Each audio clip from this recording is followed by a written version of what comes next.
मार्च सुधा सबु गाँ को इंटरनेट समस्या दूर करने को जिला एडीएम अध्यक्षतार टास्क फोर्स गठन होती। टावर बसवा जमी अधिग्रहण नहीं टास्क फोर्स काम कर 2025 मार्च सुधा सबु गाँ को सेवा पहुंचाइबा सरकार लक्ष्य रखिंट। एने आईटी मंत्री मुकेश महालिंग गृह उत्तर रखिंट। राज्य में 47,902 मोबाइल टावर अच्छी से 12,602 5G टावर अच्छी। अधिक 5G टावर अपग्रेड करा जाउछि। पहाड़िया अंचल में टावर कनेक्टिविटी हो पारे नहीं। मोहन सरकार आसवा परे एनी पदक्षेप निया जाउछि। खूब शीघ्र मोबाइल एवं इंटरनेट सेवा मिल पारिबो बोली कहिसंते मंत्री। ओडिशार बलांगीर जिला कंटाबांजी विधानसभा रे जदि देखबे गोटे बैकवर्ड अंचल अनेक आदिवासी संप्रदायर लोग रहुचन जेन माने सबु बेले निजर छुआ पिला को पढ़ावार लगी 4G टावर 5G टावर इभली असुविधार सम्मुखीन होउछन।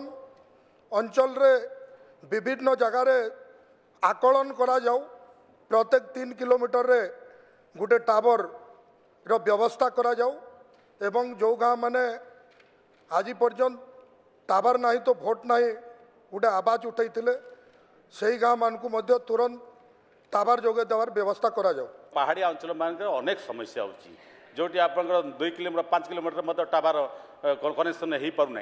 तेणु सरकार विचार करेंगे कि प्रत्येक ग्राम पंचायत 2-3 रो अधिक 4G टावर सरकार करने आगे आसवे कि से व्यवस्था करने जोपर कि पिला मानकर अनेक समस्या रोचे इंटरनेट रे पढ़ापढ़ी करुँच जहाँफल कि समस्या अनेक बढ़ुची।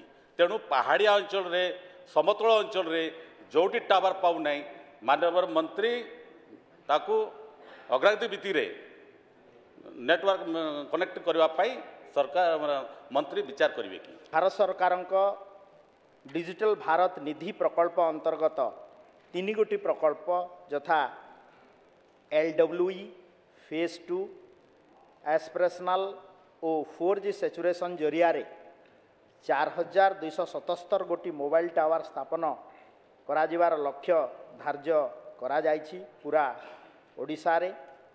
तन्मध्यरु आमर वर्तमान सुधा 2,987 मोबाइल टावर कार्य समाप्त हो सारी एवं 2,056 टावर द्वारा मोबाइल सेवा उपलब्ध अछि।